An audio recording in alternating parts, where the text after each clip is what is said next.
আজ সারাদিন দেখেছেন তো, আজ সারাদিন দেখেছেন। আপনাদের কাছে আমার দুটো প্রশ্ন, দুটো। ধরে নিন আমার বাড়িতে ইডি এসছে, আমার বাড়িতে ইডি এসেছে, ইডি এসে আমার বাড়িতে খোঁজ তল্লাশি করছে। বাইরে পুলিশ দাঁড়িয়ে থাকবে না? আমার বাড়ির বাইরে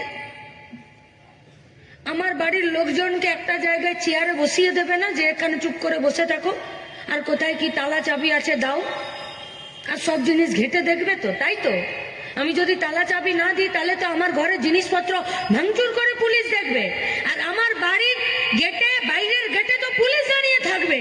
সেখানে আমার যতই পিয়ারের লোক হয় সে আমার বাড়ি ঢুকে যাবে? আচ্ছা, কেউ যদি ঢুকতেই চায়, পুলিশ তাকে জামাই আদর করে ঢুকতে দেবে? আর যদি ঢুকেও গেল, পুলিশ তাকে বেরিয়ে যেতে দেবে? ঢুকে গেল, বেরিয়ে গেল, ফাইল হার্ড ডিস্ক নিয়ে বেরিয়ে সে চলে যাচ্ছে, পুলিশ দাঁড়িয়ে দেখবে? আবার বেরিয়েও যায়নি, বেরিয়ে গিয়ে মাইক্রোফোন নিয়ে, হাতে ফাইল নিয়ে দাঁড়িয়ে বক্তৃতা করছে, পুলিশ তখনও দাঁড়িয়ে আছে। ইডি কার? বিজেপির। বাইরে মাইক নিয়ে, হাতে মাইক্রোফোন নিয়ে আর হাতে ফাইল নিয়ে কে দাঁড়িয়েছিল? তৃণমূল কংগ্রেসের নেত্রী। বিজেপির কর্মীরা কোথায় গো? কুমারগ্রামের এই বাজারের কোথায় বিজেপির কর্মীরা? দেখবেন, লজ্জা পাবেন না, ঘরে ঢুকে যাবেন না, বাইরে বেরিয়ে থাকবেন। আপনারা তৃণমূলকে টাইট দিতে গেছিলেন, কিন্তু আপনাদের বড়ই হতভাগা আপনারা, যে আপনারা তৃণমূলকে টাইট দিতে চাইলে কি হবে? আপনার কেন্দ্রীয় নেতারা তৃণমূলকে কখনো টাইট দিতে চায় না, নইলে তো আজকে বাঘের গুহাতে ঢুকেছিল রাজ্যের মুখ্যমন্ত্রী। আজকে রাজ্যের মুখ্যমন্ত্রী প্রতীক জৈনের বাড়ি থেকে হার্ড ডিস্ক আর ফাইল নিয়ে বেরোলো। যদি ধরা থাকতো আর তৃণমূলকে টাইট দিতে চাইতো, আজ থেকে বড় সুবর্ণ সুযোগ কিছু ছিল না। প্রশ্ন আমাদের, কেন ইডির বিরুদ্ধে আর রাজ্যের মুখ্যমন্ত্রী মমতা ব্যানার্জির বিরুদ্ধে দিল্লির কেন্দ্রীয় ইনভেস্টিগেশন টিম ইডি, এদের দুজনের যারা আজকে দায়িত্ব ছিল ওই প্রতীক জৈনের বাড়িতে খোঁজ তল্লাশি করার, তার যা টিম লিডার ছিল, তার বিরুদ্ধে কেন পুলিশে কমপ্লেন হবে না? আর মমতা ব্যানার্জির বিরুদ্ধে কেন পুলিশে কমপ্লেন হবে না? কি এদের মিলি ভগত? কেন ওদের বাড়ি থেকে ওরা ফাইল বের করে নিয়ে আসতে পারলো? তাহলে কি ছিল ফাইলে? কি ছিল ফাইলে? কি ছিল ফাইলে? তাহলে কেউ জানতে পারবে না ফাইলে কি ছিল।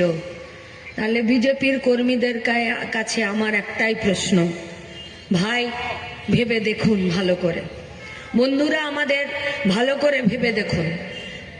এই পশ্চিমবঙ্গের মাটিতে তৃণমূলের লুট, এই পশ্চিমবঙ্গের মাটিতে তৃণমূলের দাদাগিরি, এই পশ্চিমবঙ্গের মাটিতে তৃণমূলের গোটা সরকারি ব্যবস্থাকে দুর্নীতিগ্রস্ত করে দেওয়া, এই গোটা পশ্চিমবঙ্গের মাটিতে তৃণমূল কংগ্রেসের প্রত্যেকটা দিন সাম্প্রদায়িক দাঙ্গা লাগানোর জন্য পরিবেশ তৈরি করে দেওয়া, এই গোটা পশ্চিমবঙ্গের মাটিতে তৃণমূলের নেতৃত্বে গুন্ডা রাজ চালানো, এই পশ্চিমবঙ্গের মাটিতে প্রত্যেকটা দিন পুলিশকে দিয়ে এখানে জুলুমবাজি করানো, প্রত্যেকটা দিন এই পশ্চিমবঙ্গের মাটিতে তৃণমূল কংগ্রেসের নেতৃত্বে গরিব খেটে খাওয়া মেহনতি মানুষের জীবনের দুর্দশা তৈরি করে দেওয়ার পিছনে যে একমাত্র শক্তি ছিল, সেই শক্তিটা বিজেপি নয় তো?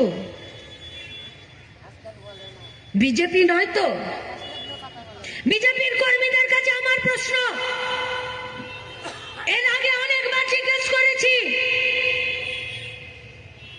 আজ অব্দি কোন বিজেপির নেতা, কর্মী, নেতৃত্ব, এখানকার রাজ্যের নেতারা, কেন্দ্রের নেতারা, अरे अब तो डेली पैसेंजर ही शुरुआत हो गया है बीजेपी का पश्चिम बंगाल में।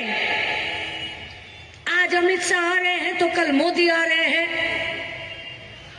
আজকে সুকান্ত কানে দাপড়াচ্ছে তো কালকে শুভেন্দু ওখানে ফড়ফড়াচ্ছে, কেউ বাদ নেই। এসআইআর থেকে শুরু করে সব জায়গাতে, আর সেখানে কে কার সাথে মিটিং করছে, আর মিটিং করে বেরিয়ে কে কাকে বলছে আঙ্গুল নামিয়ে কথা বলো, আর কে কাকে বলছে আঙ্গুল উঁচিয়ে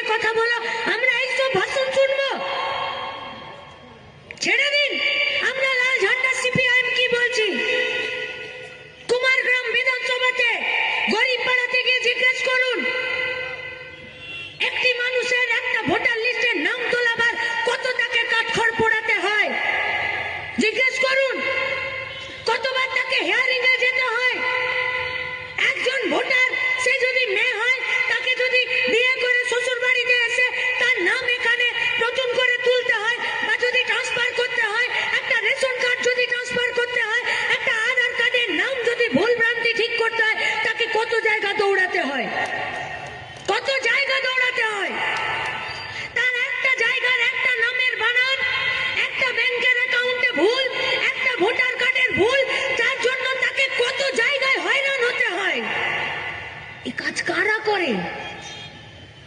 আমরা করেছি?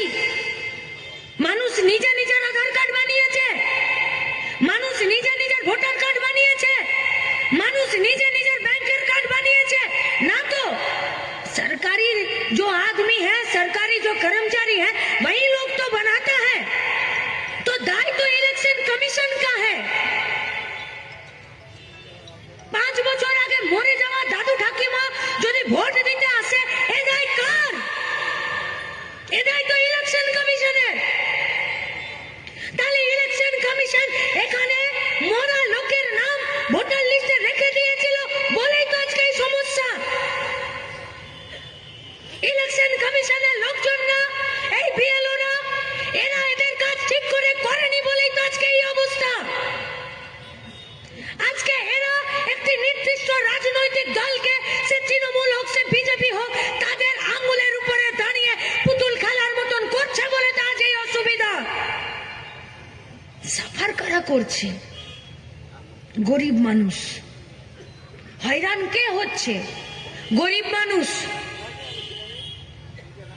কাকে হিয়ারিং এ ডাকছে, কাকে হিয়ারিং এ ডাকছে না, টিভির পর্দায় রাত দিন হচ্ছে। কিন্তু পশ্চিমবঙ্গের বেকার ছেলে মেয়েদের যন্ত্রণা লাস্ট 5টা মাস ধরে পশ্চিমবঙ্গের টিভি চ্যানেল থেকে বেকার ছেলে মেয়েদের কাজ পাওয়ার না পাওয়ার যন্ত্রণা উধাও হয়ে গেছে। অক্টোবর থেকে 100 দিনের কাজ চালু করার কথা হাইকোর্ট বলেছিল। তো 100 দিনের কাজ চালু করার কথা অক্টোবর থেকে শুরু করতে বলেছিল তো হাইকোর্ট। बीजेपी नेता কর্মীদেরকে জিজ্ঞেস করুন, चोरी किया तृणमूल कांग्रेस का पार्टी का लोग। 100 দিনের কাজের টাকা লুট করলো তৃণমূল কংগ্রেস, লুট করলো পঞ্চায়েতের অফিসের স্টাফদেরকে যুক্ত করে। রাতের বেলা ফোন আসছে পঞ্চায়েত অফিসে যে শোনো, কালকে তোমার 100 দিনের কাজের আমি পুরো মাস্টার রোলের কাগজ চেক করতে যাব, তুমি রেডি করে রাখো। রাতের বেলা বসে পঞ্চায়েতের স্টাফ গোটা পঞ্চায়েতকে জাগিয়ে আর 1000 লোকের নামের তালিকা তৈরি করছে। নাম খুঁজে পাচ্ছে না, এর নাম, ওর নাম, তার নাম লিখছে। কাজ করেছে, টিপ ছাপকে দেবে, বাড়ির যে বাচ্চা ছেলে আছে তাকে দিয়েও টিপ ছাপ দিয়ে দিচ্ছে। কার অ্যাকাউন্টে টাকা যাবে, কার অ্যাকাউন্টে টাকা যাবে না কেউ জানে না। কাম क्या हुआ है वो भी कोई नहीं जानता। সেই কাজ দিয়ে গায়ে কি সম্পত্তি তৈরি হলো সেটাও কেউ জানে না। লুট হলো, লুট লুট। গায়ের 100 দিনের কাজের এক এক দিনের দাম 260 টাকা। লুট হলো।